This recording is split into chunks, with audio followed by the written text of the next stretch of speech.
I bet. Okay, guys, so yesterday we were doing these limits, and they were all pretty easy. All we had to do was substitute in a value for x, and we got our answer, and everything was good. Well, today we're going to try to do the same thing. We're just going to try to plug in our value for x. So remember that a limit is simply an x value that the function is approaching. It really doesn't even have to be equal to it. A limit means we're just getting closer and closer. We don't necessarily have to be equal. Yesterday it was equal because they were continuous functions. So a limit is the y value that the function is approaching as x approaches c. The first thing we should always try is just substituting in the value for x. So we're doing this problem. I'm going to plug in 2 for x. 2 squared is 4. 3 times 2 is 6. Plus 2 over, plugging in 2 for x, 2 minus 2. 4 minus 6 is negative 2 plus 2 is 0. And 2 minus 2 is 0. We got 0 over 0. Now sometimes people think 0 divided by 0 is just 0. Wrong. In calculus, 0 divided by 0, and actually anywhere you see 0 over 0, it's what we call indeterminate. 0 over 0 is indeterminate. When I say indeterminate, it means it cannot be determined. So I don't know what 0 over 0 means. It could actually mean that the limit's 5. It can mean the limit's negative 1. It can mean the limit's 0. But it's indeterminate. So because it's indeterminate, it means we have to do more work. Okay? Anytime you get 0 over 0, you have to do more work. The more work you have to do is algebra, or graphing, or getting closer and closer and closer to the point. I'm going to do this problem with getting closer and closer to the point. I can't plug in 2, but a limit means just getting really, really close to 2. So I'm going to check these numbers because these numbers are so close to 2. Your book is going to give you a ton of numbers to plug in. You don't have to do that. Plug in the 2 that are closest to what you're trying to find. So we're going to go to our calculator. I go to y equals, I put in my function. Make sure you use parentheses around the top and bottom.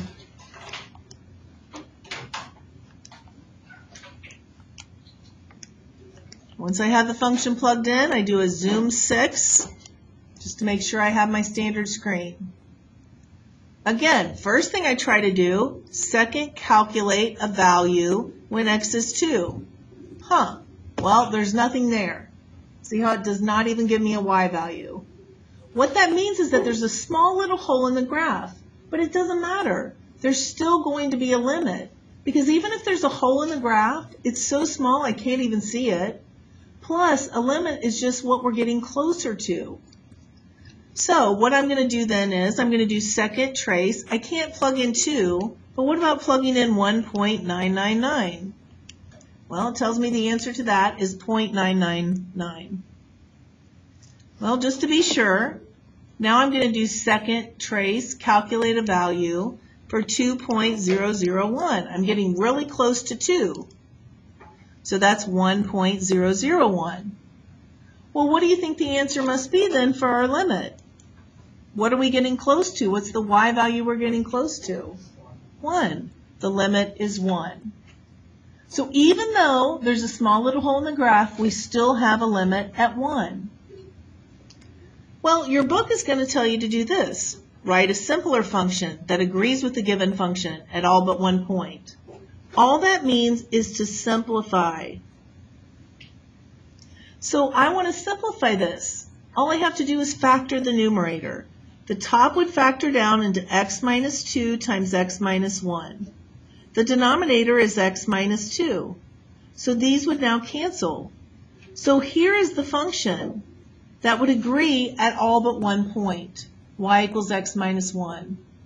And what do you notice about if I plug in 2 into this function? What answer do I get?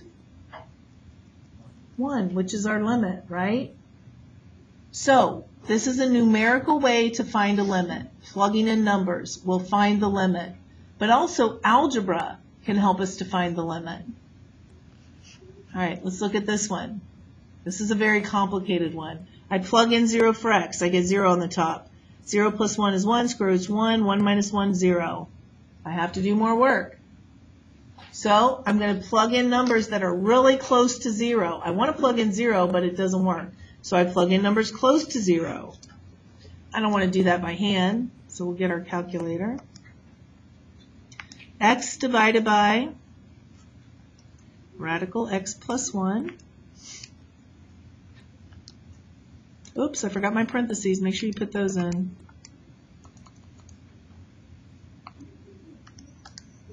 This is a little tougher to put in. I had to use parentheses around the whole denominator. I'm going to do a zoom 6 again. Here's the way it looks. I'm trying to find out what is the y value as we get closer and closer to 0. Try to plug it in. Second trace, calculate a value when x is 0. Nothing there. So I want to just get close to it. And I get 1.9995. I'm going to get close to it from the other side. So second trace, calculate a value, a little bit bigger than 0. So what does that tell me the limit must be? What am I approaching? 2. So the limit is 2. Now, another thing you're going to be asked to do, though, is to use some algebra. Write a simpler function that agrees with a given point at all but one point. Again, that means simplify. Does anybody know how to simplify something like that? Probably not. So we're going to have to multiply what's called the conjugate. The conjugate means I'm going to do radical x plus 1 on the top and the bottom. Look at what I'm doing. I'm doing the same exact thing, but I'm changing this middle sign. The reason I do that is because I want the outers and inners to cancel when I multiply. Don't multiply out the top, just leave it alone, because that's not what I'm trying to get rid of. On the bottom, when I do the first times the first, the radical goes away. The outers, I get positive radical x plus 1. The inners, I get negative radical x plus 1. Those cancel. The last times the last, I get minus 1. All I did was FOIL it. So on the top, I'm not going to change that. On the bottom, 1 minus 1 is just x. So what could I do now? Cancel. I can't cancel them until they're just multiplication, which they are now. So the x's cancel. So here would be my function that agrees at all but one point. Do you notice now if I plug in 0, 0 plus 1 is 1, square root of 1 is 1, plus 1 is 2. See how that helps us? All right. Now, you don't need to write this down. I just want to show you something to describe a limit even a little bit more. Limits are used in, if you're going into business, you're going to have to take a Calc 1 class, and that's because functions and limits and derivatives are used in business for some things. They're used a lot in engineering. If you're going into engineering, you got 3 semesters of calculus. But here's the main way that limits are used. Say this is our time, and this is our sales. So we start our business, our sales are low, they get better and better as time goes on. They might level out. They get really good, they start going up, then they start going down, then they go back up again. Maybe something happens. Maybe there's, this is our business and we have our own business. Well, maybe there's a big snowstorm. So this day, we jump way down here. But then, you know, that's just for one day. Then our sales are about the same. They go up, they go down, etc. Okay, so this point right here, let's say that this is day 27 of our business. And on this day, we only sold 1 item. But this up here, these were all pretty good sales. So maybe here, this open dot, we thought on day 27 we were going to sell 1,000 items. So look at this. If I asked you for the limit as x approaches 27 for this function, the limit just means the pattern of the graph. See, here's time. Here's our sales, are the y values. The limit is the y value as I get closer and closer to 27. What is that limit? It's 1,000. Okay? This answer is 1,000. What do you think a lot of people would think it should be? 1. But it's not 1 because the limit is just telling us the behavior. Like what would we expect to happen on that day? It doesn't matter what actually happened. A limit just means we're getting closer and closer. We don't have to be equal to it. It's just telling us the behavior of what's going on. Okay? So now let's go back to this again. So this is saying f of x equals x minus 2. How do I graph y equals x minus 2? It's just what? What's y equals x minus 2? A line shifted down 2. So it's going to look like this.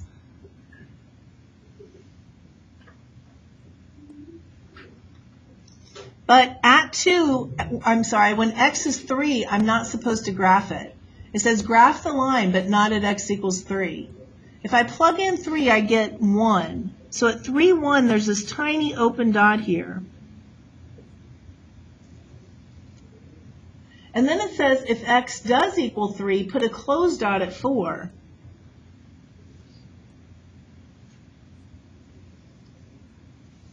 So this is what the graph looks like.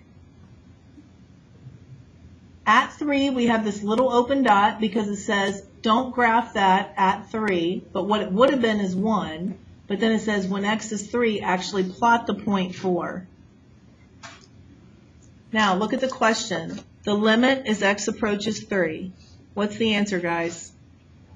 1. Yes. What do you think people might say to that? 4. That's not right. The limit is just going to be the general behavior or what we would expect to happen from the graph. All right, let's look at example 4.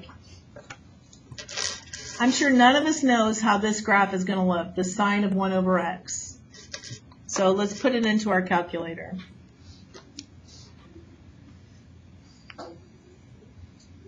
So I'm going to put in sine 1 over x. And anytime you put sine, cosine, tangent, you want to go and do a zoom trig. So here's the way this function looks. Do you see what's happening here? The graph is smooth. I have limits here, I have limits here, I have limits here. Even when I come in this way, I have limits, I have limits. But the question is, what's happening here as I get close to 0? Let me change my window. I want to zoom in here really close. So I'm going to go from like negative 0.5 to 0.5. I'll go by 0.1. Think how close I am in there. This is tiny. And look at what happens in that region. See how it's smooth, but as it gets close to 0, then it's really erratic? When we have a graph like that, it's called an oscillating function. It's like we have limits here, here, at negative 0.5, negative 0.4, negative 0.3, negative 0.2. Everything's fine. Like this could represent a heartbeat almost. The heartbeat's just going da-da, da-da. But then here, that would be a bad thing. Okay? That would be a big arrhythmia there. And so when you have that case where it's just kind of jumping around with no pattern, that's when we say the limit, what do you think? Does not exist. Okay? And that's because here's kind of how this graph looked. It came in, it was smooth, but then it was like doo-doo-doo-doo-doo. Like the sound effects. Okay? So that's what causes the limit not to exist right in there. But it existed everywhere else, just not as we approach 0. All right, here's a function you have to know. And I don't think you guys did it last year, so I'm going to show you just another one. If I have the absolute value of x over x that I'm trying to graph, I'm going to make a table of values to graph this. I'm going to graph this one first, then we'll go to that one. So let's check negative 3, negative 2, negative 1, 0, 1, 2, 3. If I plug in negative 3, absolute value is 3 over negative 3. That's negative 1. Plug in negative 2. Absolute value negative 2 is 2 over negative 2, negative 1. Plug in negative 1. Negative 1, absolute value is 1, divided by negative 1 is negative 1. 0 over 0 has no meaning. So right here, something is happening. Plug in 1. 1 over 1 is 1. 2 over 2 is 1. 3 over 3 is 1. Here's the way the function looks. It's going negative 1, until I get right here, and then it stops. But it's going to have an open dot. Then it's going to pick back up here. and it's going to be positive 1. So that's the way the graph normally looks. If you needed to graph it on the calculator, you could go to y equals, you go to math, num, ABS, we want the absolute value of x over x. That's the way it normally looks, right here. See that? How it's -1, then it pops up to positive 1? What do you think is going to happen if instead I make it x minus 3 and I divide it by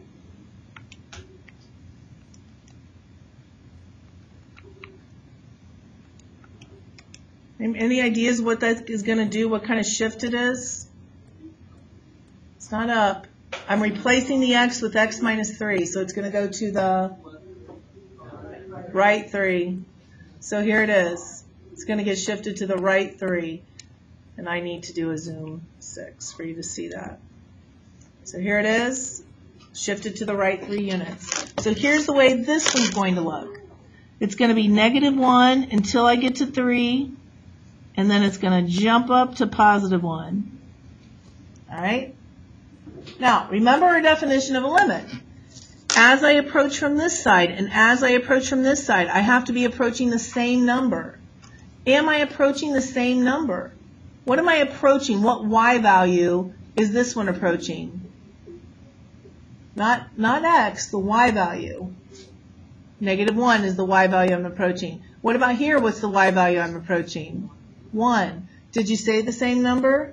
No. So this would be another example of where the limit does not exist. See, think of it like this, too. Instead of thinking of this as time and sales, I could think of this as a road. One person's coming from this direction, the other from this direction. Are they going to meet at the same y value? Aren't they meeting at the same y value, even though there's a tiny hole there? Aren't they really, like, couldn't they see each other? This is like a pothole in the road. If you and your friend are driving and there's a little pothole in the road, you would still meet, right? Your cars would still meet. Well, not all these analogies here. What about this one? You're driving on this level and they're driving at this level. Are you really going to meet? Your cars aren't going to meet, are they? If you're at level 1 and they're below ground, maybe this is a tunnel and this is a bridge, you're not going to meet. So limit does not exist. All right. Tons of theorems on page 57. If you want to peruse those, you may on your own. We're not going to, because like I told you yesterday, whatever you think you should do in calculus, if you do it, it's going to be right most of the time. All right, so on this one, it says the limit as x approaches c of 4f of x. Well, they tell us the limit of x approaches c of f of x is 3/2. They tell us the limit of g of x is 1/2. So what do you think we would do here? 4 times what? 3/2. So that's 12/2, and that's 6. What do you think we would do here? You got it. 3/2 plus 1/2. That's 4/2. What is it? 2. This one, what are we going to do? So 3/2 times 1/2, 3/4. This one we're going to divide them. So it's 3/2 divided by 1/2. You can write it out like this, 3/2 divided by 1/2. You can multiply by the reciprocal. Did you know you can also divide like this though? 3 divided by 1 is 3, 2 divided by 2 is 1, so the answer is 3. I bet nobody ever showed you that. If these are divisible evenly, like 3 divided by 1 is 3, 2 divided by 2 is 1, so the answer is 3. Or you can do 3/2 times 2 over 1, which will give you 6 over 2, which will give you 3. But you can always divide by that like that. It's kind of neat. All right, let's look at the back.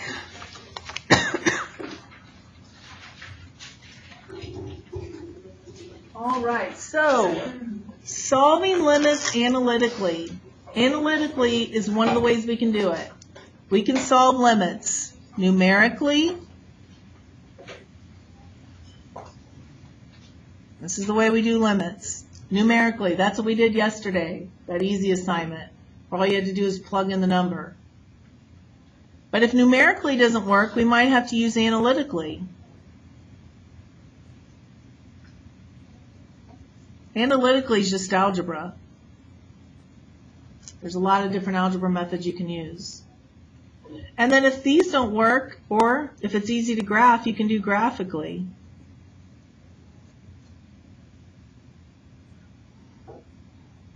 So again, numerically, just plug it in. Analytically, algebra means simplify it so you can solve it. Graphically means that you're going to look at the graph or use the graphing calculator. So here's some methods. We can try factoring, canceling, plug in then. We can try multiplying by the conjugate, simplify and then plug in. We can multiply out the factors, then simplify and plug in. So what about this one? I try plugging in 0. I get 0 minus 0 is 0 over 0. Got to do more work. What shall we do? What kind of work should we do? I tried plugging it in. I got 0 minus 0 over 0. Factor. Yeah, good. So I'm going to go with one of these. So I'm going to factor out an x. So if I factor an x out of the top, then I have an x on the bottom. X divided by x cancels. So my whole goal is to plug in 0 for x. Can I do that now? What do we get for the limit? So the limit is -5. And because these two canceled out, it tells me there's a hole in the graph actually at 0. But that doesn't matter. There's still going to be a limit. A hole in the graph is like a pothole in the road. I really hope that a pothole in the road wouldn't make you completely swerve out of the way. You're still going to go in that same general direction, right? You might avoid it slightly, but that's still going to be a limit there. Example 2. We try plugging in 0 for delta x. We get x squared minus x squared. That's 0. Plug in 0. 0 over 0, got to do more work. What can we do in this case? I need to be able to plug in 0 for delta x. What's another method we've got? Multiply it out. So I have to do x plus delta x squared. That means x plus delta x times x plus delta x. So x times x is x squared.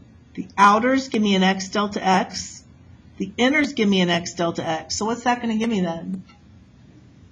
2x delta x. Last times the last is delta x squared minus x squared all over delta x.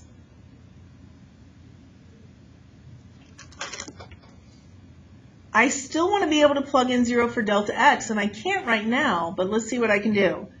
X squared minus x squared is going to be 0. So what could I now do with these two?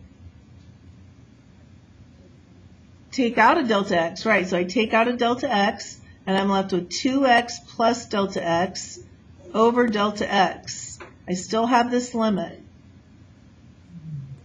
These are going to cancel. Can I now plug in 0 for delta x? What are we going to get then for this limit? Not just 2, but 2x. Good job.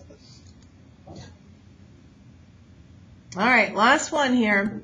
I try plugging in 0 for x. I get radical 2 minus radical 2. That's 0 over 0. Got to do more work. Conjugate. So I'm going to do the conjugate. So I write the exact same thing, but the minus turns into a plus. If I multiply by that on the top, I must do it on the bottom because I'm really just multiplying by 1. All right, so let's multiply it out. First times the first, they're the same. The radical goes away. The outers and inners, they're alike. One's positive, one's negative. Wonderful. They cancel out. What's negative radical 2 times positive radical 2? Radical 2 times radical 2 is just, right, so it's going to be negative 2, minus 2. All over that denominator. Don't multiply out that part. You only want to multiply out the conjugate parts. All right, so 2 minus 2, those go away. That's good. So now I've got x over x and then this I still have my limit because I haven't plugged in 0 for x yet. What's going to happen at this point?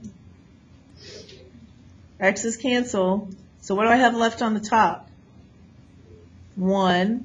So now I'm going to plug in because I have a 1 on the top. I've got rid of having a 0 on the top. That's good. Plug in 0 for x. So I have radical 2 plus radical 2 when I plug in 0 for x.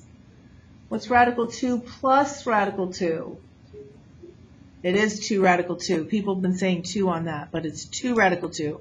We have 1 radical 2 plus another radical 2, 2 radical 2. You don't ever have to rationalize in calculus.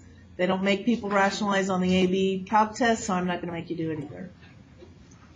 All right, guys, way to stick that out. That's a tough thing to do there.